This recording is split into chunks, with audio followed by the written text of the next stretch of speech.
இல்லை சார், பொதுவாக நிறுவனத்தை சொல்லுவாங்க. இப்போ இந்த நிறுவனம் இப்படி இருக்குது, இந்த ஸ்டாண்ட் எடுக்கிறாங்க, இந்த நிறுவனம் வந்து ப்ரோ இந்த கட்சியாக இருக்காங்க அப்படின்னு சொல்லி குற்றச்சாட்டு வைப்பாங்க.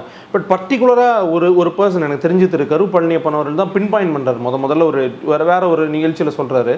அதுலேருந்து வந்து குறிப்பிட்ட அவருடைய பேரை பிடிச்சிக்கிட்டாங்களே, அதுதான் வித்தியாசமாக இருக்குன்ற. நிறுவனத்தை தாண்டி ஒரு தனி மனிதரை. இல்லை, 2 பேருக்கு பங்கு இருக்குங்க. நிறுவனத்துக்கும் பங்கு இருக்குது, சமஸுக்கும் பங்கு இருக்குது. சமஸ் வந்து ஆசிரியர் நினச்சா அவர் இப்போ டே டு டே அந்த ரொட்டீன் இதில் வேலைகளில் வந்து நிர்வாகம் தலையிடாது. நிர்வாகம் வந்து ஒரு ஃபவுண்டேஷன் மாதிரி ஒரு இதை போட்டு வச்சுக்கோம். நம்ம இதனுடைய கொள்கை வந்து இதுதான், இந்த கட்சிகளை ப்ரமோட் பண்ணணும், இந்த கட்சிகளை வந்து நம்ம வந்து மதிப்பிழக்க வைக்கணும், ஸ்டாண்டை மட்டும் சொல்லிடுவாங்க. அதுக்கு உள்ளே பூந்து விளையாடுறது உங்கள் சாமர்த்தியம். அது சமசு உள்ளே பூந்து ரொம்ப விளையாடிட்டாருன்றதுனால தான் சமூக வலைத்தளங்களில் வந்து இவ்வளவு கண்டனமும் விமர்சனங்களும் அவரை நோக்கி வந்திருக்கு.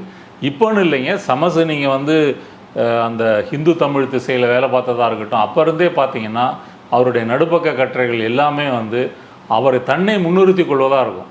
ஒரு சாதாரண ஒரு சின்ன பிரச்சனையாக இருக்கும், அந்த சின்ன பிரச்சனையாக டீல் பண்ணுறதுக்கு பதிலாக அது ஒரு பெரிய தத்துவஞான விளக்கம் சொல்லுவார்.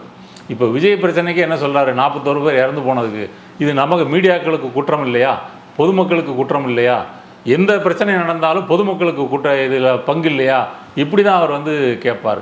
இப்போ கரூரில் வந்து இந்த மாதிரி நடந்ததுக்கு காரணம் வந்து விஜய் லேட்டாக வந்தார், அவங்க எந்த வசதிகளையும் செய்யலை, மக்களுக்கு ஏற்பாடு செய்யலைன்றதான் வந்து உண்மை. அதை விட்டுட்டு மற்ற விஷயங்கள்லாம் காரணம்னு சொல்லி அதை டைவெர்ட் பண்ணுறது இருக்கு இல்லையா, இதில் வந்து சமஸோட ரோல் வந்து அதிகமாகவே இருக்குது. அவர் அந்த புதிய தலைமுறையில் கொடுத்த பேட்டியாக இருக்கட்டும், அதுலெல்லாம் பார்த்தீங்க அப்படின்னு சொன்னால் மற்ற விஷயங்களை வந்து பேசுகிறாரு.